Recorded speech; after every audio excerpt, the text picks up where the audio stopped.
중앙아트TV 구독자 여러분들 안녕하세요. 음악목사 김성식입니다. 중앙아트TV에서는 교회음악계의 리더로 왕성한 활동을 하고 계시는 분들을 모시고 귀한 말씀을 듣는 시간을 마련하고 있습니다. 오늘은 여수시립합창단의 상임지휘자이시면서 안산 제1교회 음악감독 및 할렐루야 찬양대의 지휘자이신 이영만 지휘자님을 모셨습니다. 오래전부터 뵙고 싶은 분이었었는데 반갑습니다. 네, 안녕하십니까. 반갑습니다. 제주까지 내려가지고 뵙겠습니다. 요즘 찬양대가 참 어려움을 많이 겪고 있습니다. 성미시는 교회도 마찬가지겠죠? 예, 그렇습니다. 예. 몇 달 전부터 마스크를 쓰고 네네. 연습 시간도 없이 이제 예배 전에 15분 정도 하고 네네. 그래서 조금 상황이 나아져서 공개된 오픈된 장소에서 저희들이 1시간 정도 30분 정도 연습을 더 했거든요. 근데 네네. 이제 이번 주부터는 다시 온라인으로 전환이 돼서 이것도 뭐 고난인가 싶기도 하고 또 이럴 때도 정비를 했으면 좋겠는데 네. 마음들이 다 이제 참 강팍해지는 느낌이 들어요. 그렇습니다. 계속 그런 것이 계속 이제 연결이 되다 보니까. 네. 하나님의 섭리가 있으리라고 생각을 합니다. 네. 그 예배를 못 드리게 하면서 사실은 찬양을 못하게 하는 일이지 않습니까? 그렇죠. 예, 그러니까 네. 찬양은 하나님이 가장 기뻐하시는 일인데 그걸 못하게 네. 하신 하나님의 섭리가 분명히 있다고 보여집니다. 네, 맞습니다. 네. 우리가 찬양 사역자들이 빨리 그것을 묵상하면서 깨닫고 대처를 해야 되겠죠. 네, 네. 중앙아트TV에서 진행하는 인터뷰는 교회음악계 리더라는 관점에서 하는 것이어서 먼저 교회에 관련된 질문을 먼저 드려야 될 것 같습니다.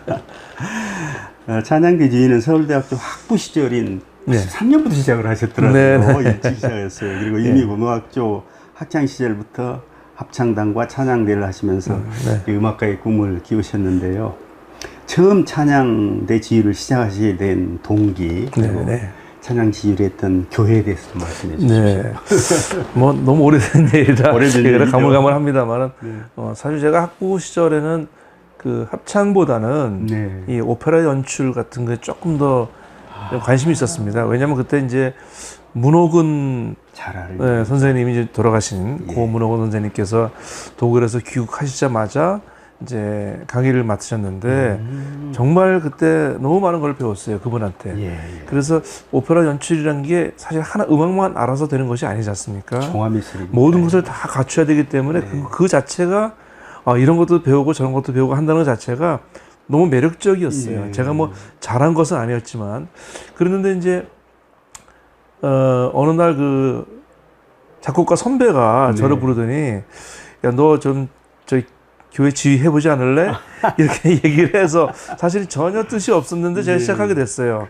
그런데 이제 하다 보니까 한 몇 달 하고 나니까 제가 뭘 하고 있는지를 모르겠더라고요. 제가 내가 이거 진짜 이건 그냥 알지도 못하고 시작했는데 기껏해야 학교에서 그 지휘법 시간에 그때 이제 선생님께서 오케스트라 지휘를 가르쳐 주셨는데 그때도 뭣도 모르고 배웠는데 그걸 바탕으로 하려니까 제가 너무 모르는 게 너무 많은 거예요. 그래서 야, 이거는 그만둬야 되겠다고 생각하다가 이 자체가 뭐 앞에 서서 지휘하면서 한 20-30명 되는 조그만 교회였지만은 제 모습에 제 지휘에 따라와서 노래하는 그 자체가 너무 매력적인 거예요. 그럼요. 그래서 그때부터 이제 그 매력을 이제 느끼기 시작했고요. 사실 그때는 이제 지휘를 배울 만한 곳이 없었기 때문에 이제 지휘한 선배님들의 모습을 보면서 어깨 너머 이제 배우기 시작했죠. 그때 이제 그 창덕궁 쪽에 그 이제 옛날 주택가 안에 서울중앙교회라고 있었는데 그 옛날 그 한옥 2층 집 큰 집을 이제 교회로 개조해서 썼어요. 그래서 아래층은 예배당이고 2층은 이제 식당, 그다음에 뭐 이렇게 교실 몇 개, 그래서 아주 아기자기 가족들만 있는 교회에서 제가 교회에서 그 지휘를 시작했습니다. 그 동네가 유명한 동네 아닙니까? 예, 지금은 이제 다 없어졌어요. 없어졌는데 제가 이제 지나가 봤는데 이제 그쪽 동네가 다 이제 다른 쪽으로 다 바뀌었고 옛날에 있던 집들이라 지금 없어졌더라고요. 미국에서 나성영락교회, 굉장히 유명한 교회죠. 지휘자로 섬기면서 남성합창, 여성합창, 유학생들 구성된 합창단 등 여러 합창단과 수많은 연주회를 통해서 다양한 레퍼토리를 소화하셨더라고요. 보니까. 네, 네. 미국에서 찬양대 지휘자 사역과 합창 지휘자 활동 하셨던 걸 좀 소개를 이렇게 주셨으면 뭐 너무 방대한 활동을 하셨던데. 뭐 이렇게 뭐 많아도 사실은 이렇게 뭐 크게 영향가 있는 거는 말씀드릴 게 많지 않은데, 네. 제가 이제 처음에 유학 간 곳이 달라스, 텍사스 달라스라는 지역인데, 학교는 그 도시에서 한 30분 정도 차로 북쪽에 있는 작은 시골 마을이었어요. 그래서 교회 지휘를 이제 선교 침례교회라는 달라스 교회에서 하고 있었는데, 그 지역에 그 달라스 한인 여성 합창단이 있었습니다. 이제 거기서 이제 지휘를 제가 이제 객원 지휘를 하다가 지휘를 맡게 됐어요. 맡게 되다가 보니까 여성들만 하니까 좋은 점도 있고 이제 단점도 있는데, 장점이란 것은 이제 화합력은 상당히 좋고 이동성은 좋은데 이제 뭔가 음악적인 결과물이 부족함이 좀 있고, 또 그 당시에 그 유학생들 중에서 성악을 했음에도 불구하고 정말 그 지휘 말고는 할 일이 없는 친구들이 여러 명 있었어요. 그래서 그 친구들을 활용을 하자. 그래서 솔리스트 겸, 그래서 뭐 차비라도 좀 챙겨줄 수 있는 제안을 했더니 그때 단장님께서 흔쾌히 허락하셔서, 그때 남성들이 우리 유학생들과 또 일반인들과 포함해서 달라스 메스터 코랄이라는 것을 만들었습니다. 그래서 지금도 이제 왕성하게 지금 활동하고 있어요. 그리고 이제 LA 와서 나성영락교회 지휘자로 있었는데, 나성영락교회는 뭐 아시다시피 그 당시는 뭐 미주 안에서 제일 큰 그 이민 교회였었는데, 그렇죠. 그 교회 성가대 자체도 굉장히 수준이 높아서 뭐 매년 뭐 오라토리오를 할 수 있는 그런 정도의 수준이었습니다. 그래서 뭐 메시아도 연주하고 이렇게 아주 좋은 시간을 가졌는데, 그 앞에 지휘하셨던 분들도 유명한 분들이 많으시죠. 네, 그렇습니다. 지금 정말 기라성 같은 분들이 다 거쳐간 그런 교회였고요. 그 LA 지역에서 제가 이제 합창 활동을 좀 많이 했습니다. 그러니까 레위 남성 합창단이라 남성 합창단을 지휘했는데, 물론 선교적인 성향이 있는 합창단이었는데, 그 합창단을 데리고 이제 한국 이제 방한 연주도 했었고요. 또 뭐 거주 연주도 많이 했었고, 또 남가주의 권사성가단이라고 또 있었는데, 권사성가단은 뭐 권사님들이니까 그냥 뭐 사실 뭐 음악적인 면은 사실 뭐 두 번째, 세 번째 아니냐 생각할지 모르지만은 아주 정말 그 20대 청년들 못지않는 그런 열정과 음악성을 가지신 분들이 여러 명 계셨어요. 그래서 그분들하고 음악회도 하고, 또 그분들하고는 국내 연주를 많이 했습니다. 뭐 여러 군데 다니고요. 재밌는 시간 많이 가졌고, 또 그 LA 시절에 기억나는 것이, 제가 그 라디오 코리아라는 방송국이 있거든요. 방송국에 그 이제 토요일, 일요일 아침에 한 2시간씩 굿모닝 클래식이라는 그 방송을 진행했던 것이 굉장히 기억에 남아요. 왜냐하면 그때는 이제 그 제가 선정한 음악들을 틀어주고 했었는데, 그 지역을 방문한 이제 한국의 유명한 음악가들을 많이 초청해서 인터뷰를 많이 했습니다. 뭐 최연수 교수라든지 김청자 교수라든지 뭐 말할 수 없는 정도로 많은 분들, 또 지역의 이 그 미주 주류 사회에서 활동하시는 한인 음악가들 이렇게 초청해서 이제 인터뷰도 하고 그분들 음반도 틀고 하면서 했던 기억들이 굉장히 좋은 기억으로 남아 있습니다. 젊은 시절에 유학 가가지고 아주 멋진 추억들을 많이 가지고 계시네요. 부럽습니다. 2018년부터 안산 제1교회 음악감독과 지휘자로 지금 섬기고 사역하고 계십니다. 근데 거기 보니까 재밌는 CA 챔버 콰이어라고 하는 장단도 하고 계시고, 근데 또 재밌는 건 한국교회에서는, 미국에는 이제 그 음악감독들이 많으시죠. 지난번에 인터뷰했던 그 인천시 합창단의 김종현 선생님도 그 미국 현지인교회 음악감독을 하셨거든요. 미국은 좀 큰 교회는 음악 목사가 있지 않습니까? 맞습니다. 근데 이제 한국에서는 음악 감독이라는 제도를 교회에서 도입한 교회가 거의 없거든요. 예. 그래서 특별한 그 직분을 가지고 계셔서 여쭤보고 싶었습니다. 근데 역할이 뭔지도 아시고요. 근데 감독이라기보다도요. 감독이라면 디렉터인데. 그렇죠. 이제 그러면 뭔가 그 결재권이 있다든지 그런 것이 아니고요. 이제 우리 목회자분들, 우리 안산제일교회 이제 담임 목사님이나 또 음악 담당하시는 이제 행정 목사님이 따로 계세요. 그러시겠죠. 그런 분들이 사실 큰 비전을 가지고 저한테 이제 이런 것을 제시하셨고요. 또 그렇다고 해서 이것을 미국에 있는 음악 감독, 음악 목사님들의 역할하고 동일시하면은 한국교회 현실하고 너무 동떨어진 얘기이기 때문에. 맞습니다. 어쨌든 우리 한국교회는 담임 목사 위주의, 담임 목회자 위주의 어떤 목회 철학을 공유하는 시스템이지 않습니까? 그러다 보니까 저는 이제 제가 나름대로, 그러니까 뭐 다른 지휘자들의 어떤 대변자 역할도 하고요. 아니면 교회에서 어떤 큰 결정 사항이 있을 때 저 상의를 한다든지 이런 정도의 역할을 하고 있습니다. 그러니까 아주 그 음악 감독 거창한 타이틀이라 사실 제가 이게 뭐 저희 감독입니다 이렇게 말씀을 못 드립니다. 왜냐하면 뭐 그런 정도의 아주 그 감독이라는 직책에 걸맞는 역할이 아니고 사실은 조금 더 그 구체적으로 하면 어떤 중재자라든지 아니면 전문적인 조언자 이런 정도의 역할인데 저는 이제 그 정도 역할만 하더라도 사실 우리 한국 교회에서는 상당히 큰 변화의 어떤 그런 모습이라고 생각해서 저는 굉장히 그 우리 교회를 사랑하고 또 목사님의 어떤 목회 철학과 비전에 대해서 굉장히 동의하는 그런 생각을 갖고 있습니다. 상당히 공적입니다. 다른 교회에서도 이렇게 그 도입을 해나가기 시작하면은 이 역할도 좀 확대되고 그럴 거 아니겠습니까? 그러니까 너무 그거를 부담스럽게 안 생각했으면 좋겠어요. 왜냐하면 교회마다 지휘자가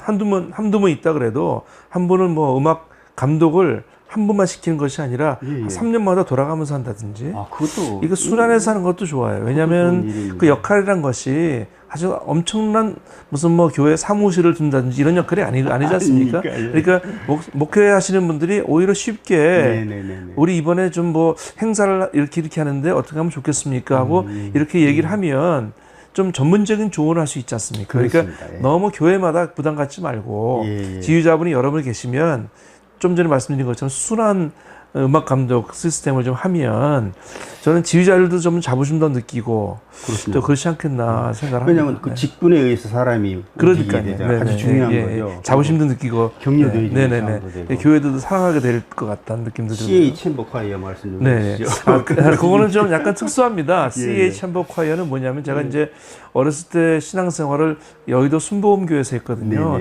초등학교, 중학교, 고등학교를 했어요. 그때 중등부, 고등부가 고등부가 아니라 CA 중등부, CA 고등부였어요. 근데 CA가 뭐냐면 크라이스트 앰베서더였습니다. 그래서 그리스도의 대사들.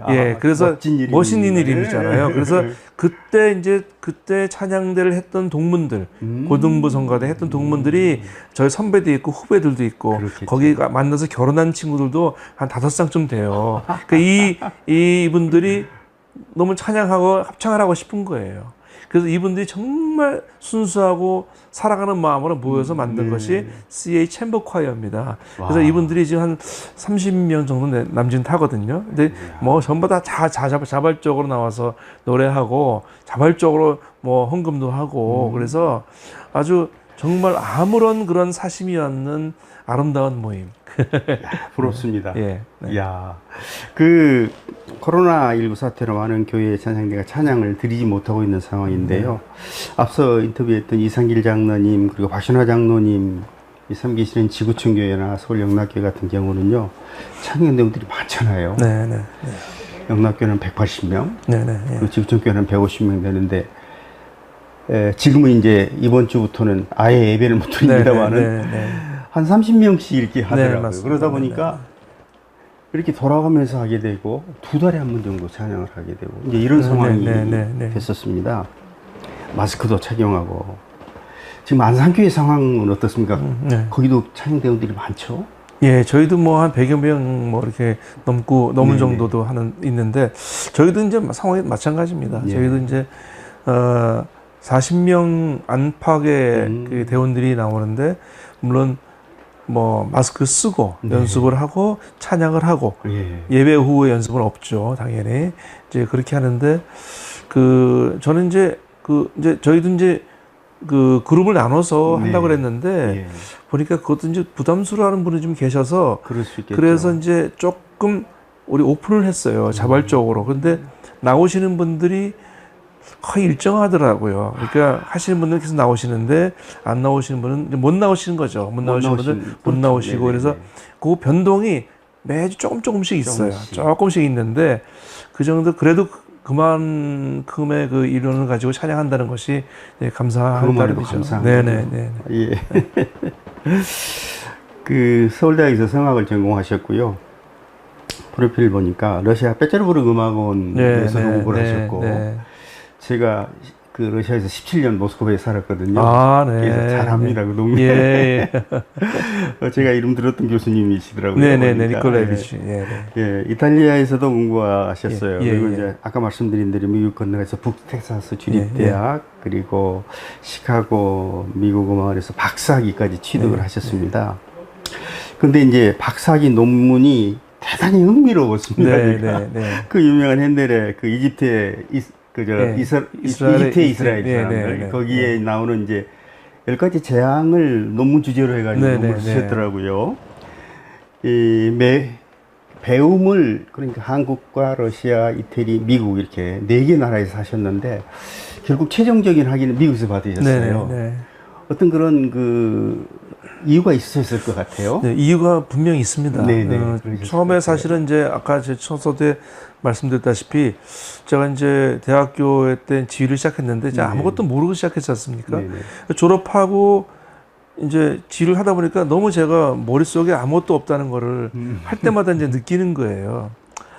그래서 공부할 그 좀 기관이라든지 또 그런 거를 찾다가 이제 이태리도 갔다 온 거고 이제 러시아도 갔다 왔는데 러시아에 갔을 때는 제가 너무 많이 놀랐습니다. 왜냐하면 그 역사와 전통을 자랑하는 학교, 차이콥스키가 졸업한 학교, 그러니까 그 학교에 들어간다는 것 자체가 너무 막 가슴속 꿈 같은 일이네요. 정말 영광스럽고 아주 꿈속에 있는 것 같은 느낌을 받았습니다.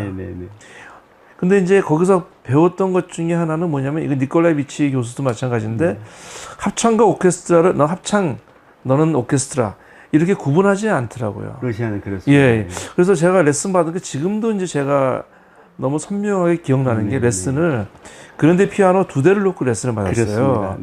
제가 이제 가운데서 있으면은 뭐 이쪽은 뭐 합창, 이쪽 오케스트라 이렇게 해서 큐를 주는 거를 하는데 보통 레슨 받을 때 그렇게 안 하거든요. 피아노 한 대 있으면은 뭐 오케스트라는 자기가 이제 이게 비주얼라이저를 해서 뭐 이쪽 저쪽 하고 이제 합창 위주로 하는데 그분은 동일시 하면서 지휘를 공부를 시키더라고요. 그래서 야, 참 특이하고도 너무너무 신기하고 훌륭하다는 생각을 했습니다. 그리고 그 니콜라이비치 선생님이 이제 돌아가셨는데 너무너무 순수하죠. 아기 같은 분이셨어요. 너무 아기 같고 그래서 그 마지막 이제 우리가 한인 학생들이 노래를 불러주는데 보리밭을 불러줬는데 그 노래 내용이 뭔지도 모르시잖아요. 근데 그걸 들으면서 눈물을 흘리시더라고요. 그래서 야, 이분은 진짜 천상 예술가시구나 하는 생각을 느낌을 받았고요. 이태리에서는 이제 제가 로렌소 피코라는 이태리 사람하고 스미리도프는 불가리아 교수였어요.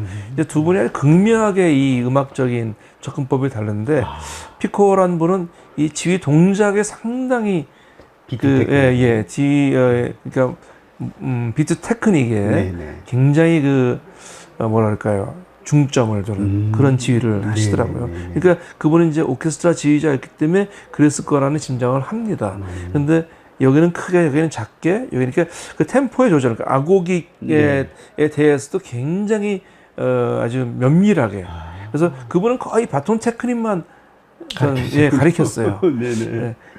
로렌소 피코란 분은 거의 분석적으로 가르쳤고요. 그러니까 사실은 좀 이게 두 분이 상당히 아주 극단적인 다른 스타일의 지휘법을 이제 가르치더라고요. 배우신 입장에서는 너무 좋았을 것 같은데. 좋았죠. 너무 좋았는데 이제 사실은 이 로렌소 피코한테는 지휘 패턴에다가 조금 그 이태리의 음악에 대해서 이태리 합창 음악, 오페라 합창 음악에 대해서 좀 배움을 받고 싶었는데 그런 건 좀 부족했고 스미르도프라는 분은 조금 더 그 뭐라 그럴까요? 음악의 흐름에 대해서 배우고 싶었는데 그게 좀 부족했고 그러니까 좋은 점도 굉장히 많았지만은 또 이제 갈급함도 아무래도, 좀 있었죠. 그러다가 이제 생각을 하다 보니까 좀 내가 내 성적에 맞는 저의 그 어떤 스타일에 맞는 음악이 어떤 걸까? 그러니까 미국 쪽이 좋지 않겠나. 왜냐하면 미국 합창단들 내한한 것도 여러 번 들어보고 또 뭐 이렇게 미국 지휘자들에 대해서 이렇게 검색해보고 하면은 미국 쪽이 좋지 않겠나 해서 미국 갔는데 제가 생각했던 것 이상으로 넓고 깊은 학문의 그 깊이와 넓이를 갖고 있는 것이 미국이었습니다. 그래서 그렇군요. 저는 미국에서 정말 많은 것을 배우고 깨닫고 또 새로운 사람이 됐죠. 네. 아니면요, 그럴 수밖에 없는 게요. 그 미국 내에서 합창 활동을 많이 하셨잖아요. 네네. 예, 그게 이제 참 중요한 것 같은데 지금 말씀해 주신 대로 러시아와 이탈리아와 미국 뭐 대단한 스승들에게 배우셨는데 학문적 차이까지 다 이렇게 설명을 해주셨어요. 네. 후배들에게 큰 도움이 될 것 같습니다. 이제 그건 좀 부연하자면 학생들이 이제 어느 나라를 선택한다는 것은 자기의 음악적인 바탕도 상당히 중요합니다. 그러니까 예를 들어서 뭐 유럽 쪽에 가시고 싶어 하는 분들은 뭔가 자기가 뭐 무슨 피아노라든지 작곡이라든지 이런 쪽에 아주 정말 뭐라 그럴까요? 자기가 할 수 있는 방법, 할 수 있는 것이 특출난 사람들이 있으면은 굉장히 지휘 배우가 쉽게 이렇게 학문이 되어 있는데 미국 같은 경우는 기초부터 배울 수 있는 그 시스템이 좀 있어요. 그래서 그런 거 차이점이 있으니까 학생들이 선택하기에 좀 편하지 않겠나. 아무래도 독일 같은 경우에는 이제 뭐 오라토리오라든지 이런 그 바흐의 나라이기도 하고 그렇죠. 세계적인 작곡가들이 다 거기 있기 때문에 그런 쪽으로 이제 공부를 해야 될 수밖에 없는 상황이지만 그렇습니다. 미국은 그 스펙트럼이 너무나 넓지 않습니까? 굉장히 넓습니다. 그러니까 다양한 음악을 배울 수 있다는 장점이 있을 것 같습니다. 그래서 시립 합창만 하시는 데는 훨씬 도움이 많이 될 것 같습니다. 네, 도움이 되기도 하고 또 제가 이제 늘 공부해야죠. 김해 시립합창단을 무려 8년을 지휘하셨습니다. 그리고 여수 시립합창단 지금 5년째 상임으로 계시죠. 쉽지 않거든요. 보통 2년 계약을 하지 않습니까? 지휘자들이. 그런데 이렇게 오랫동안 상임지휘자로 지휘봉을 잡고 계시는, 그래서 이거 비결이라는 단어를 제가 썼는데 좀 죄송합니다만 특별한 그런 게 있으실 것 같아요.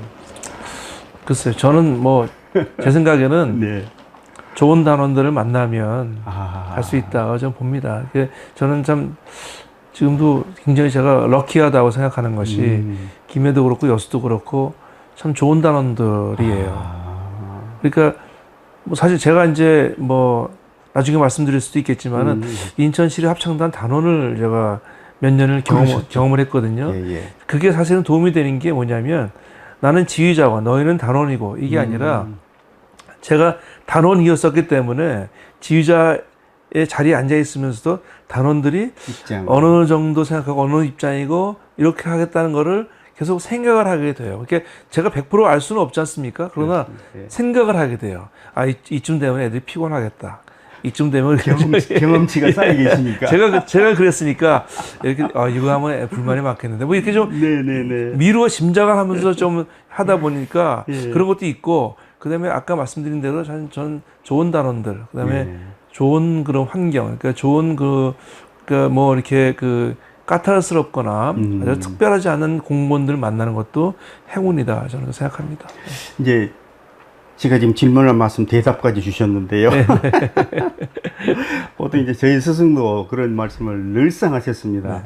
좋은 지휘자가 되기 위해서는 좋은 지휘자가 지휘하는 합창단에서 반드시 멤버로 있어 와야 된다. 이런 말씀을 맞습니다. 지휘하는 사람들에게 그렇게 가르쳐주잖아요. 맞습니다. 정말 맞습니다. 인천 시립합창단도 계셨고 미국에 공부하실 때도 합창활동을 또 하셨더라고요. 그렇기 때문에 좋은 지휘자가 될 수밖에 없는 그런 여러 가지 베이직을 다 가지고 계세요.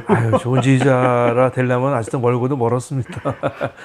겸손하신 말씀이신 것 같고요. 과찬의 말씀이시고요. 어쨌든 간에 한국 합창계의 다음 세대를 이끌고 가실 이제 핵심 지휘자이신데요. 아유, 또 괜찮은 말씀이십니다.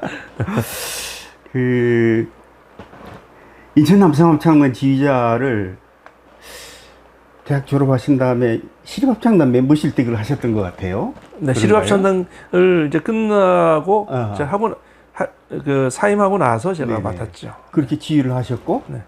다녀오셔가지고 10대 지휘자로 또 취임을 하셨어요. 네네네. 이런 케이스는 쉽지 않거든요. 네. 쉽지 않은 그런 케이스를 많이 가지고 계세요.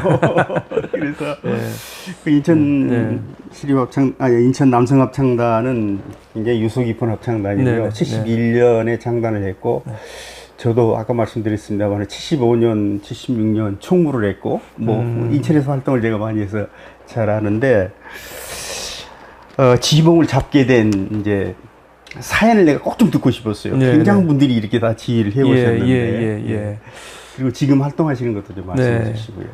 처음에 94년도라고 기억됩니다. 그때 이제 맡게 된 계기는 그때 제가 인천에 살았습니다. 그때 사실 인천이 제 고향은 아닌데 그때 교회도 인천에 있었고 그래서 이제 그때 뭐 집을 하나 분양받은 것도 있고 그래서 그때 거기서 이제 유학하기 전까지 살았거든요. 살면서 그때 이제 제가 인천 여성교 합창단이라고 지휘를 하고 있었어요.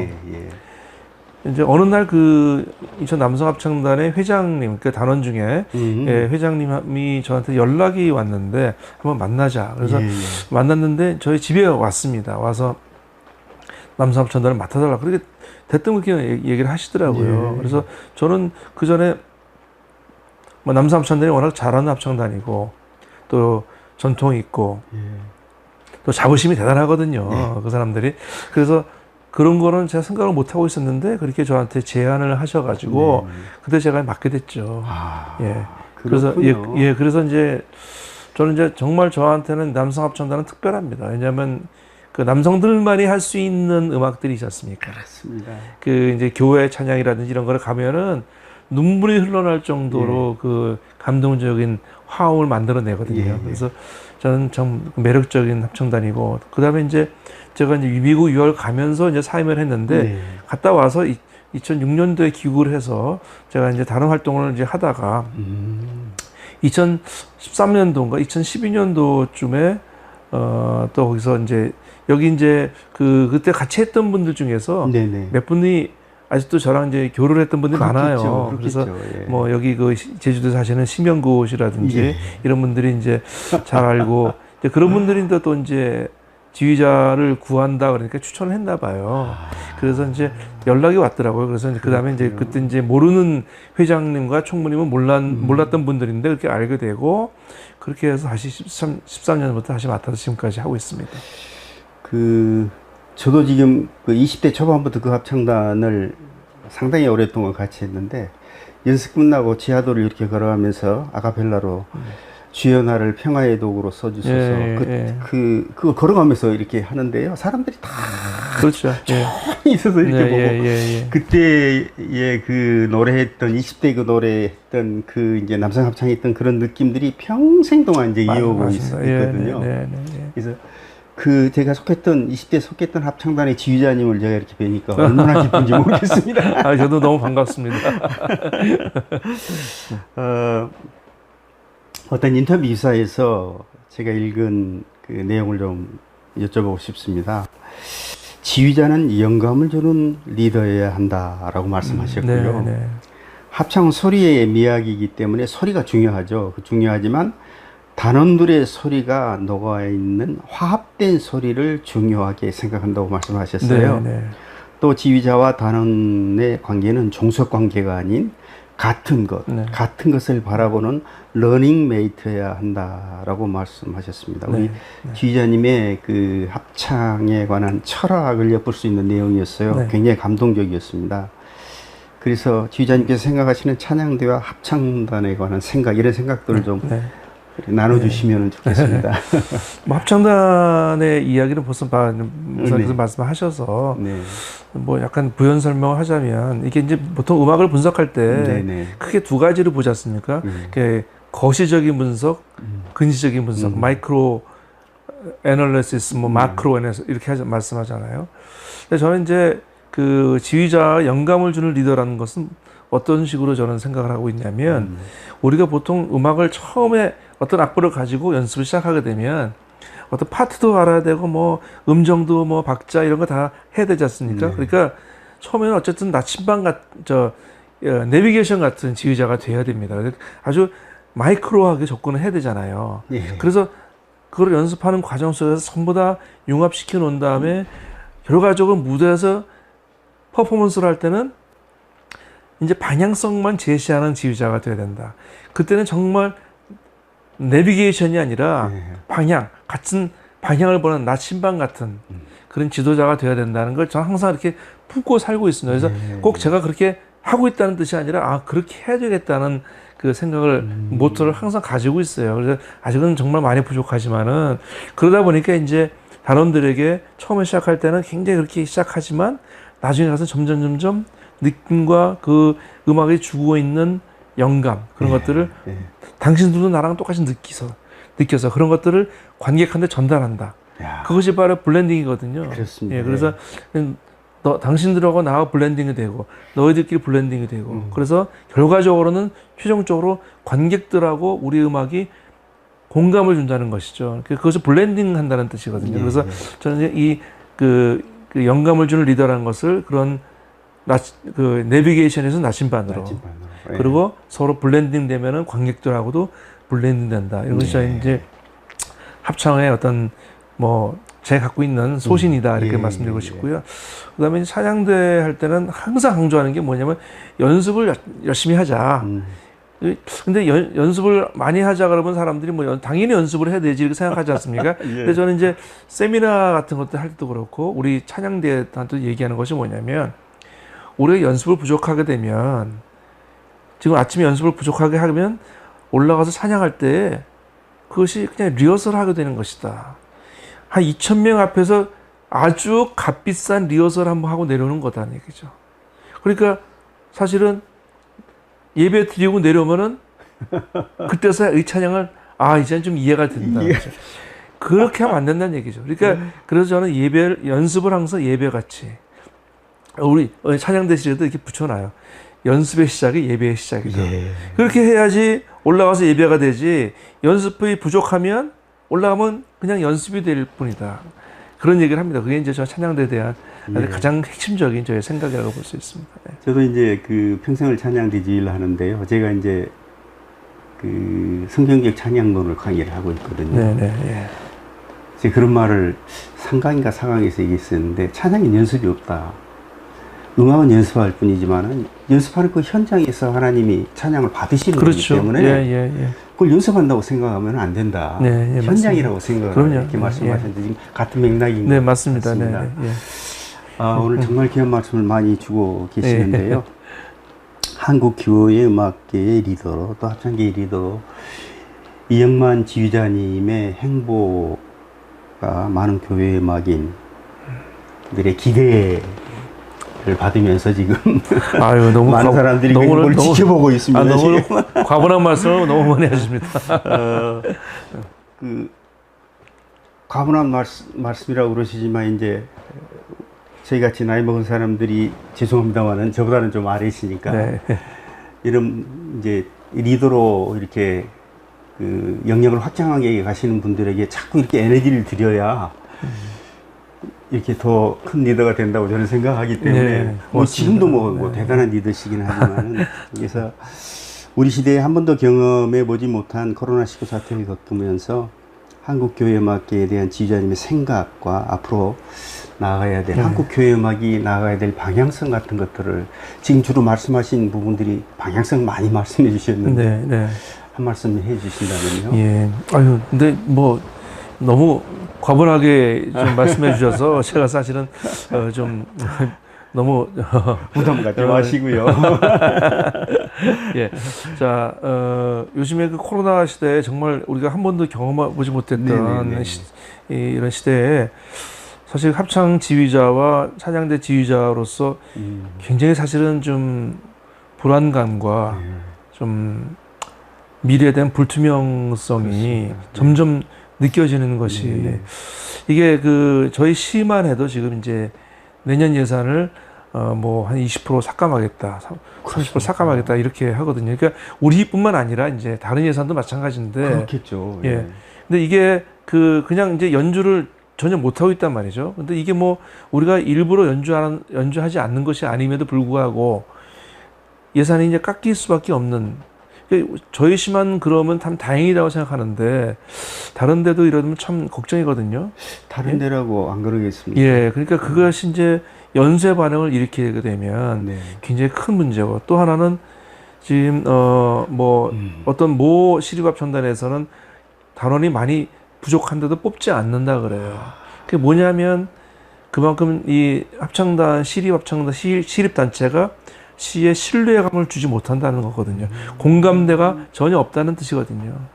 이것이 사실 요즘에 갑자기 코로나 때문에 연주를 못하게 되니까 그런 생각에 평상시에도 생각을 했었는데 더 큰 부담으로 저한테 이렇게 오더라고요. 그래서 저걸 앞으로 시립합창단이 우리 단원들과 합심해서 단원들과 지휘자가 자기 앞에 것만 보지 말고 좀 더 멀리 보면서 과연 내가 있는 지역사회에 얼만큼 화합할 수 있는지, 지역사회에서 뭘 원하는지에 대해서 더 많이 생각하고 더 많이 거기다가 헌신하는 그런 자세를 취하지 않는다면, 그리고 이제 그 지역에 있는 뭐 기업체라든지 아니면 이런 분들하고 자꾸 연결해서 사회 공헌, 어떤 그런 사회 기여하는 쪽으로 자꾸 나가지 않으면 시립합창단이 언제까지 이런 혜택을 누리고 살겠는가 하는 불안감은 좀 있습니다. 그래서 그런 부분이 요즘에 코로나 때문에 더 크게 느껴지는 그런 시대고요. 그 다음에 찬양대도 비슷한 맥락인데 요즘에 예배가 자꾸 이제 전통 예배에서 이제 열린 예배, 이제 시커 서비스라고 그러잖아요. 자꾸 그런 식으로 이제 변환이 되는 어떤 과도기에 있지 않습니까? 저희 교회 예배도 이제 전통 예배와 그 열린 예배가 상당히 좀 섞인 그런 아주 찬양대도 있지만 앞에 찬양팀도 있어요. 그러니까 그렇게 하면서 또 임례송하고 봉헌송, 축도송 같은 거는 다 같이 합니다. 찬양팀과 성가대가 편곡을 해서 우리 찬양대는 4부로 하니까 화음을 넣어주고 이제 찬양팀은 멜로디를 한다든지 그래서 오케스트라와 또 밴드가 같이 연주를 합니다. 그러니까 웅장하면 뭐 더할 나위 없죠. 그런 식으로 이제 하는 것이 굉장히 좋은 방향이긴 한데 한쪽으로 보면은 이제 그런 전통적인 예배가 점점 설 자리가 없어지는 것이 아닌가 하는 생각에 그렇게 되면은 찬양대도 이제 지휘자 입장에서도 조금 더 영성이 더 깊어져야 되겠다. 그래서 그냥 뭐 누리는 지휘자가 아니라 더 헌신하고 더 기도 많이 하고 더 앞서가는, 그 다음에 새로운 음악에 대해서 더 열린 마음으로 이렇게 생각할 수 있는 그런 지휘자들이 되어야 되겠다는 생각을 요즘 많이 합니다. 귀한 말씀, 우리 모두가 경청해야 될 귀한 말씀입니다. 오늘은 한국교회음악계와 또 합창계에서 주목하고 있는 우리 이영만 지휘자님을 모시고 지휘자님의 교회 음악인으로서의 삶과 합창 지휘자로서의 삶을 다는 들여다보지 못했지만 한 부분을 함께 나누는 시간을 가졌습니다. 이렇게 긴 시간 동안 함께 해주셔서 너무 감사합니다. 아유, 너무 감사합니다. 제가 감사합니다. 건승하시고요. 네, 고맙습니다. 감사합니다. 네, 고맙습니다. 네.